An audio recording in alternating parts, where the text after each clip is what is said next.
Tapi kan dengan menteri-menteri yang muda-muda saya kira ini sudah cukup. Di awal masa pemerintahannya, Presiden Prabowo sudah mulai bikin gebrakan. Tapi satu hal yang langsung jadi sorotan publik, jumlah kementerian yang makin banyak.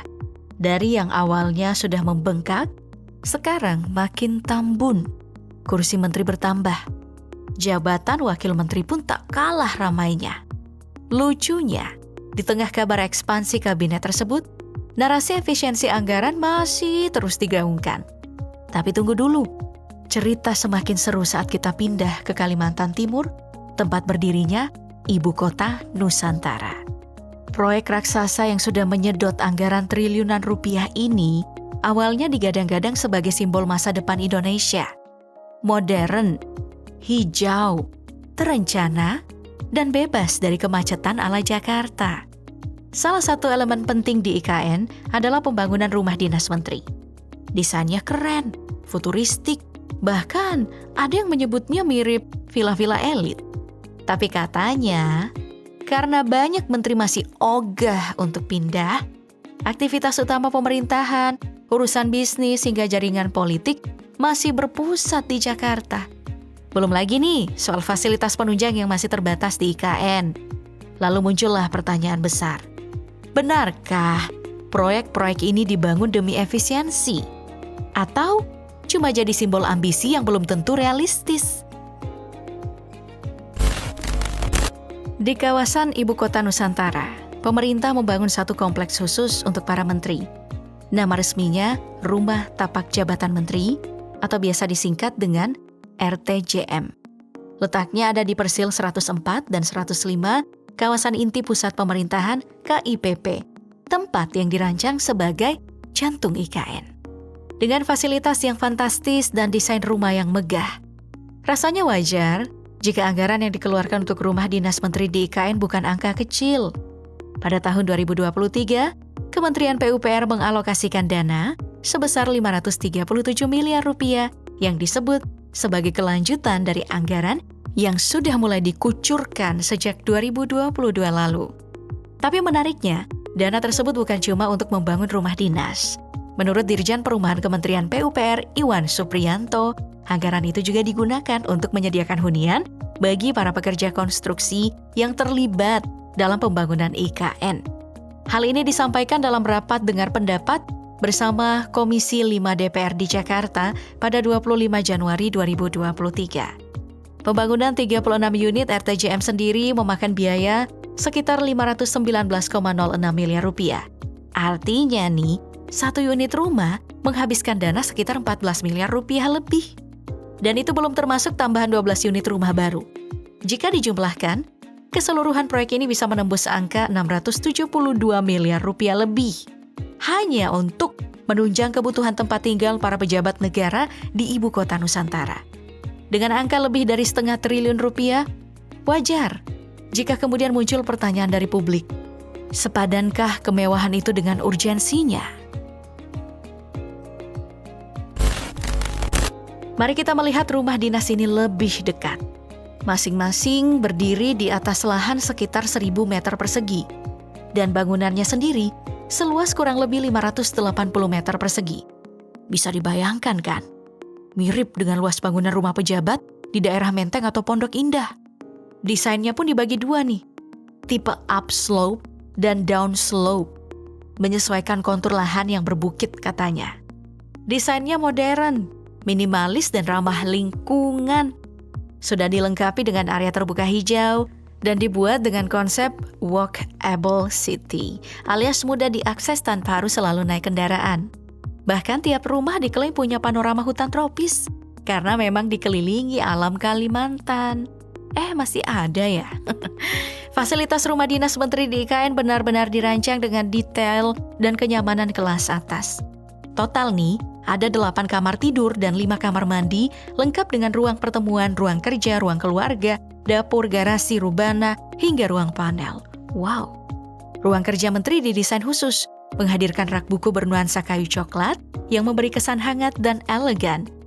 Sementara itu, kamar mandinya tak kalah mewah, dilengkapi satu set wastafel, cermin besar hingga hand dryer dengan sentuhan keramik motif marmer yang memberi kesan hotel bintang 5. Menariknya, rumah ini dibagi berdasarkan fungsi nih. Lantai pertama difokuskan sebagai area kedinasan, tempat menteri bisa menerima tamu atau rapat internal. Sedangkan lantai kedua diperuntukkan untuk area privat keluarga. Fitur pendukung lainnya juga tak main-main.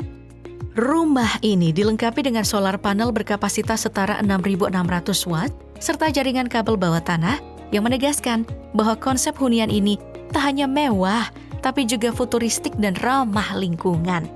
Tak hanya soal ukuran dan desain, rumah ini juga dibekali dengan teknologi smart home.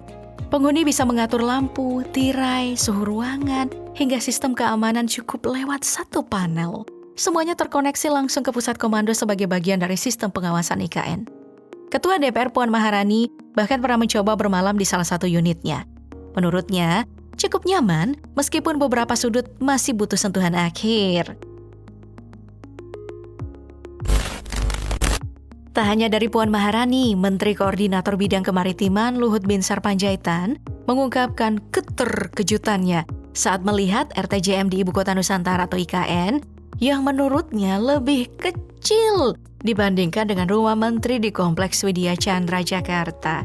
Bahkan Ketua 2 Dewan Ekonomi Nasional ini menyarankan agar RTJM ini diperbesar. Menanggapi hal tersebut, mantan Menteri Pekerjaan Umum dan Perumahan Rakyat Basuki Hadi Mulyono bilang bahwa desain rumah dinas menteri di IKN ini emang sengaja dibuat lebih kecil sebagai bagian dari konsep Compact City yang diusung dalam pembangunan ibu kota baru. Konsep ini bertujuan untuk menciptakan tata kota yang efisien dan berkelanjutan, sehingga ukuran rumah dinas disesuaikan dengan prinsip tersebut. Ridwan Kamil sebagai kurator pembangunan IKN tak tinggal diam menanggapi sorotan Luhut soal rumah menteri yang dinilai kurang lapang. Ia menegaskan, walau ukuran rumah dinas di ibu kota baru tak sebesar hunian pejabat di Widya Chandra, pengalaman tinggal di dalamnya tetaplah kelas atas. Dengan gaya khasnya, Ridwan Kamil menyindir halus, ini bukan soal besar kecil, tapi soal fungsi dan kenyamanan. Ibarat pakaian, meski bukan ukuran jumbo, tetap terasa pas di badan, mewahnya tak berkurang sedikit pun. Kalau dibandingkan rumah dinas menteri di kawasan Widya Chandra, Jakarta Selatan yang akrab disebut Wican, jelas punya gengsi tersendiri. Berdiri di atas kompleks seluas 55.155 meter persegi. Tiap unit rumah rata-rata menempati lahan sekitar 500 meter persegi dengan 2 lantai yang elegan. Jika RTJM punya model yang seragam nih, Wican punya desain yang bervariasi dan masing-masing punya ciri khas tersendiri. Tapi, fasilitas dasarnya tetap sama. Ada kamar tidur, kamar mandi, ruang tamu, ruang keluarga, dan halaman belakang yang biasa jadi tempat menjamu tamu-tamu penting. Yang bikin tambah istimewa nih adalah lokasinya. Wican berada di jantung kota, dikelilingi area strategis seperti SCBD, Senopati, Sudirman hingga Blok M. Akses kemana-mana mah gampang, dari kantor kementerian, pusat bisnis, sampai tempat hiburan malam kelas atas. Bandingkan dengan rumah menteri di IKN yang meski dibangun seragam dengan konsep Compact City dan sudah dilengkapi teknologi smart home, tetap tidak bisa menyaingi nilai strategis dan kematangan kawasan seperti Wican. Rumah menteri di IKN boleh jadi modern dan futuristik, tapi dari segi akses dan gengsi lokasi, Wican masih punya kelasnya sendiri. Ya wajar lah kalau pejabat yang masih merasa canggung pindah ke Kalimantan. Pindah yuk, pindah-pindah. Meskipun belum diresmikan oleh Presiden Prabowo, beberapa rumah dinas ini telah dihuni oleh para menteri pada Agustus 2024 kemarin.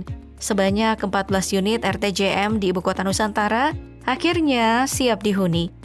Hal ini disampaikan langsung oleh Menteri PUPR sekaligus PLT. Kepala Otorita IKN Basuki Hadi Mulyono, 2 nama pejabat tinggi yang sudah dipastikan akan bermalam di hunian elit tersebut adalah Basuki sendiri dan Menteri Perhubungan Budi Karya Sumadi. Menariknya, setiap rumah diisi dengan furnitur lengkap produksi dalam negeri, dari kursi dan meja di ruang tamu, ruang makan dan ruang kerja, hingga tempat tidur, lemari pakaian, serta perlengkapan dapur. RTJM ini berada di lokasi strategis, hanya sekitar 1 km dari Istana Negara IKN, tepatnya di kawasan Jalan Sumbu Barat. Tak hanya hunian yang dipoles mewah, kawasan ini juga sudah ditopang oleh berbagai infrastruktur fungsional seperti jalan lingkungan, pedestrian, serta dilengkapi fasilitas penunjang seperti rumah genset dan area pengelolaan sampah.